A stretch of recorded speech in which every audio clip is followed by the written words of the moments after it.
Yeah, I'll react to that, sure.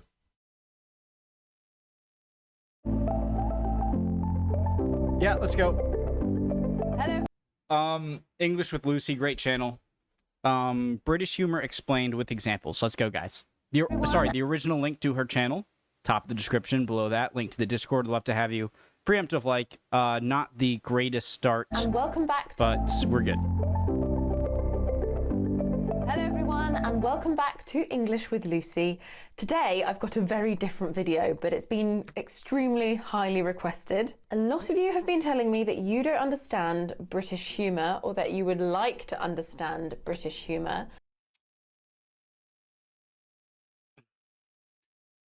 It's just that I feel like when we say British and American humor, it's almost to say that like that type of humor doesn't exist in the other country, which clearly it does. I think it's just what is more prevalent. So today I'm going to talk you through British humour, help you to understand it a little bit more, and give you some phrases that you can also use to participate in British humour. So our sense of humour can do two things. It can make people feel excluded because they don't understand what's going on.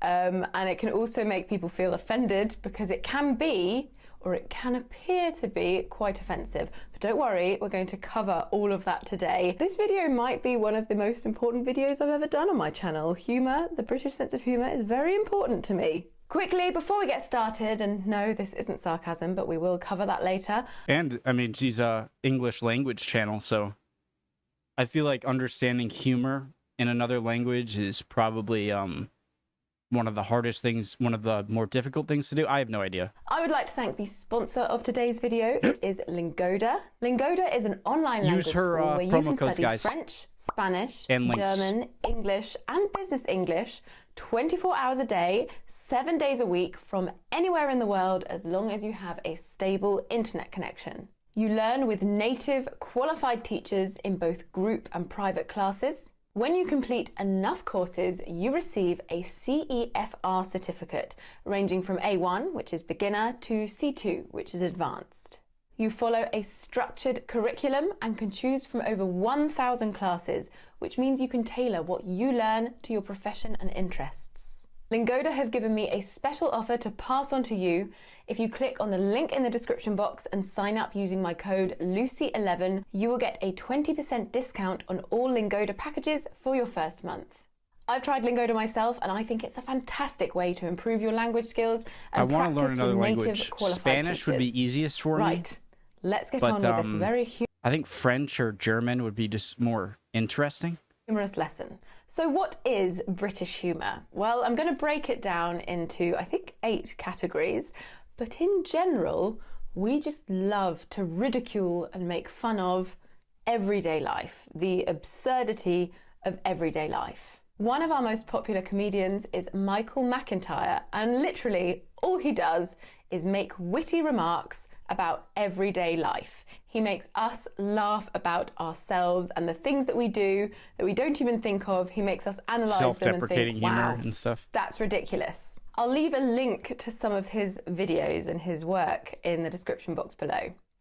So first, let's talk about irony. Irony. This is when we highlight when something is different from or the opposite of what is expected. This is incredibly important in British humour. An example of irony could be, our local fire station burnt down last night. Obviously, you would not expect a fire station to burn down. You would expect that they would take care of their building, just as they take care of other buildings. That would be very ironic. Well, we love highlighting these ironic situations. We love highlighting irony, the irony of everyday life. Another example could be, you know our friend Pat, the marriage counsellor? Unfortunately, her and her husband are getting a divorce. We would find that very, very funny. Obviously, we'd be sad for Pat and her husband, but the irony would not be lost on us. Phrases we can use. So if somebody says something to you that you think might be ironic, you can say, oh, the irony, oh, the irony. Or you could also say, oh, how ironic. How or better ironic. yet, say nothing at all, just smile. Just a coy smile would be fine. Now, one step on from irony is sarcasm. This is something that we are famous for. Sarcasm uses irony to mock or ridicule. A great example of British sarcasm in its purest form was actually performed by my father at his father's, my grandfather's, funeral. We like to make light of any situation here in the UK. Before we start, my grandfather had a great sense of humour. He was always laughing and he would have absolutely loved this. So my dad was put in charge of writing the eulogy for the funeral, and he also had to read that eulogy out in the, I was going to say cockpit. It is not a cockpit. What is it? Podium? Will, what's that place where you do a reading in a church? Podium, right? Pulpit! Thank you, Pulpit. I got it. Okay. So, he had to give this reading of the eulogy in the pulpit at the front of the church to everyone who was attending the funeral. Now, because this eulogy was so long, they divided it into two parts. They were going to have a little break, and his sister, my Aunt Mary, was going to choose 3 songs that Yeti really liked, that reminded her of Yeti, and she was going to put them in this interval. So all was going well. She turned on the songs very well, but when it came to turning the music off, it was quite abrupt. It was literally like... And my father, still using his funeral voice with not a smile on his face, just said, "Beautifully faded out, Mary," and then just continued delivering this eulogy, and it was hilarious. But I did think, had my students been at this funeral, they would have been like so shocked and offended that my dad would make such a joke at this funeral. My granddad would have loved it, and the whole family found it hilarious. I do not know church stuff, okay? I never really went. I went when I was younger, like once, I think, maybe twice. And then I went when I was in college for a theology class. It was one of the options to do for a midterm paper or something. And so when I'm in churches, I don't know what to do. You know, it's a very sort of awkward situation for me. I don't know any of the lyrics to any of the songs or the sayings. And I remember at my uncle's funeral, my dad's brother, and my dad was kind of cracking up because the priest was doing the cracker thing. I don't know what it is. It's like the body of Christ, which, by the way, isn't that technically cannibalism if you're drinking the body and blood of Christ? Isn't that supposed to be anyways? And so I didn't know if you're supposed to like accept it or like he puts it in your mouth. Priest joke. I really want to say it. But yeah, my dad grew up in a pretty not super religious, not like Southern religious, but like he was definitely like he was an altar boy and whatnot. And so I remember him kind of cracking up at my uncle's funeral because he saw me having no idea what to do. And yeah, anyways. And actually, that's a really good example of deadpan or dry humour, which we'll talk about next. But first, a couple of phrases you can use when you are attempting to use sarcasm. If somebody misunderstands you and gets offended, you can say, "I'm being sarcastic." Also say that with no smile, because that's quite funny, or that was sarcasm. So if you're worried that they might not understand, as soon as you say something sarcastic, you can say, "I absolutely loved your dancing. That was sarcasm."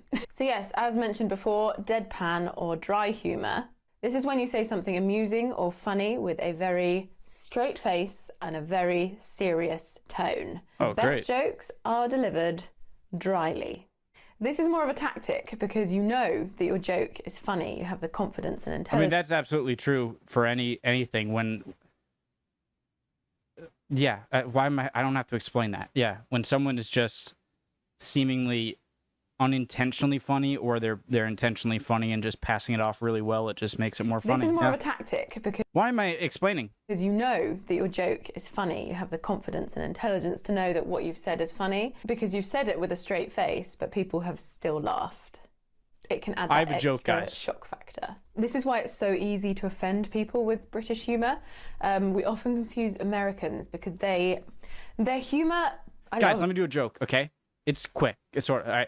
All right, I have to bleep out a word. There is a businessman, a priest, a lawyer, and 2 Boy Scouts on a plane. The plane's going down. It's going to crash, but they only have 2 parachutes. All right? The businessman says, let's give them to the Boy Scouts. The lawyer says, F the Boy Scouts. And the priest says, do you think we have time? Sorry, that wasn't American humor, but their humor is more obvious. My grandpa told me that joke. It's because their humor. My grandpa told me that joke, and then like a year later, I told it back to him, and he was like, "Where'd you hear that?" Humor. I love American humor, but their humor is more obvious and in your face. So sometimes if we say something that appears insulting with a straight face, well, they would normally make a joke like that with a smile on their face or making it obvious that they're joking. So there can be some confusion. Next, we have my favorite one, which is wit, making witty comments. This is making quick and intelligent remarks and comments, preferably with a straight face. This is all. Watch panel shows, you'll get loads of this, like Would I Lie to You, QI, stuff like that. About being quick thinking and clever. We love feeling in awe of someone when they make a completely unplanned or off-the-cuff joke that fits in perfectly with the conversation. This can be really, really hard for non-native speakers. I experienced exactly what you're experiencing in Spanish because I'd want to make a quick comment. It would come into my head, but by the time it actually came out of my mouth, the conversation had moved on. It's not, yeah. So to make witty comments and to be witty, you have to be really clever and really quick and good with your language skills. Confident in your language. To be described as witty in the UK is the mother of all compliments. It really, really is. So if anyone ever says, that was very witty, or you're very witty, you should take that as a really, really big one. Witty? Next, we have self-deprecation, self-deprecating humor. This is one that you may have seen in a lot of my videos, actually. It's quite an easy one to do, but it's hard to not overdo it, actually. It can just get depressing after a while. This is simply making fun of oneself. So like me making fun of myself or you making fun of yourself. We don't like to show off too much in the UK. This is a very important component of British humour and culture, actually. Americans might say, America is the greatest, and Brits might say, Britain is a great place to visit if you don't mind poor weather and questionable food. We love America is a great place if you don't mind getting shot. Making fun of ourselves, whether that's ourselves as a person or ourselves as a nation. Other and examples. Don't get on an ambulance because just die because you're gonna have debt. Going into work and saying, sorry, that wasn't that. Sorry. I can self-deprecate. As a person or ourselves as a nation. Other examples, going into work and saying, ugh, I look like I got dressed in the dark this morning, or talking about how bad you are at cooking. I'm so bad at cooking, I could burn water. They're just little comments that are quite amusing that we throw out, and they are. As long as you're not fishing for compliments. Then we have innuendos or double entendres. I hate that. I'm so ugly today. Yeah, you are. Stop it. These are amazing. This is when we intentionally say things that could be interpreted as taboo or sexual in meaning. Are innuendos, in essence, sexual jokes, or are they just... These are a huge part of British culture and British humour because they're so easy to slip in anywhere because they're not directly offensive or rude. But once you know the meaning of them, it can be quite shocking to see that they are in the newspaper or in a children's TV programme. An example could be, there's a plate of sausages over there. Would you like to give her one? Well, to give him or her one means to give them sexual intercourse, give them a sausage. I guess. And obviously... So it's like that is what she hath said jokes? The fact that sausages involved make this more emphasised. But actually sexual innuendos and double entendres can be found anywhere, especially in headlines of newspapers and in general conversation. I remember being around 6 years old. My childhood home was very near to my lower school, and I was sitting underneath a hedge, so I was hidden from the path that led to my school, and I was watching my dad do work in his vegetable patch. So I couldn't be seen, but people could see in and see my dad. And I heard one of my teachers walking along with another teacher say to her companion, I'd rather see his meat and two veg. And I remember going, Daddy, why did Mrs. want to see your meat and 2 veg? And he obviously went very red. They had gone by then, but I remember him telling my mum about it over dinner and her being shocked and also laughing loads. Hey, deep down, he's happy. And it took me a couple of years to understand what they meant. Obviously, meat and 2 veg means a man's private area, I guess, because of the shape of... Anyway, let's not go too far into it, but it took me a while to understand. No, what is it shaped like? But yeah, that's a good example of sexual innuendo. And obviously, it was my teacher saying it. She shouldn't have said that. Next, we have banter. Just a bit of banter. Banter is rife in the UK. This is playful teasing that can actually be quite harsh. It's normally used with our friends and family, people that we are close to, that we know we have that rapport with. But we can also use it against other cultures, especially Americans, Germans, and French. There seems to be some good banter going on between us. It's very common in pub culture and lad culture. So for example, if a male friend is starting to lose his hair, well, he will probably be picked on and teased about that in his group of friends. But don't worry, it's just banter.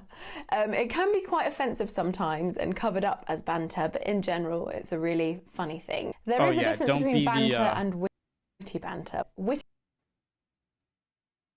There's nothing worse than someone constantly... Sorry, I was just joking. It was just banter, man. In general, it's a really funny thing. There is a difference between banter and witty banter. Witty banter is much more intelligent and clever. Banter can just be teasing sometimes with an excuse. Your mum. I love it though. I think it's hilarious. A common form of like nationwide banter is the rule that if anyone in a pub anywhere drops a glass and it makes a noise, everyone has to go, "Way!" That's where it comes from. Michael, if you're watching, rev up the... And it's so embarrassing for that person. It's happened to me, it's happened to most people. But yes, make pitch looking lovely. sure you join in with the way, but don't start the Way. if you're in a pub in the UK. I would just be purposely dropping bottles just to get that reaction. Puns or play on words.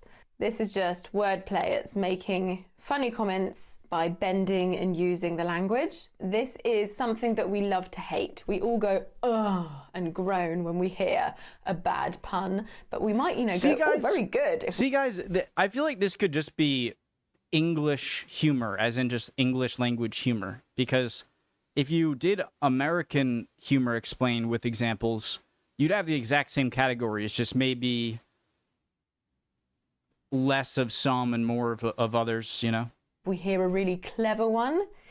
It's very common to see puns on shop fronts. This is a shop whale. Names. For example, there's a fish and chip shop called The Codfather, play on words with The Godfather. We have a hairdresser's called A Cut Above the Rest, which is hilarious, kind of. There's a kebab shop called Abra Kebabra, which I think is brilliant. A bakery called Bread Pit. And a greengrocer's called Planet of the Grapes. Hilarious. Love it. They are terrible but brilliant, and they are very, very British. In fact, if you search shop name puns on Google, you can spend a good couple of hours. I feel like there's an uncanny valley kind of deal with puns to where if it's so awful, it's actually kind of funny. Well, it depends, I guess. Laughing at the creativity of these shop owners. Right, I think we've covered most of the bases of British humour. If you have any other doubts, please comment them down below and I'll try and help you out. And also let me know about any similarities or differences with your culture and language. I'd also love to know if you have any good puns or jokes. Always up for a laugh when I'm checking my comment section. It divides up the hate quite nicely. I think it's pretty similar. Maybe there's less deprecative humor in the US maybe, and more like other deprecating, like you're such an, I don't know, Jerry Seinfeld-esque. Right, that's it for today's lesson. I hope you enjoyed it and I hope you learned something and I hope it cleared up a couple of your doubts about British humour. Don't forget to check out Lingoda. The link is in the description box and you can use my code Lucy11 to get 20% off all Lingoda packages for your first month. That was a whale of a good video. Back to you. Don't forget to connect with me on all of my social media. I've got my Facebook, I've got my Instagram, and I've got my Twitter. Sorry. And I shall see you soon for another lesson. Mwah. Today, a little bit of a different video, but a highly... Lingoda is an online languages school. And guys, if that does interest you, by the way, we're watching her video here. If the language thingy interests you, Lingoda, please use the code Lucy11 and the link in the from her channel. Okay, guys, please. Hope you guys are doing well.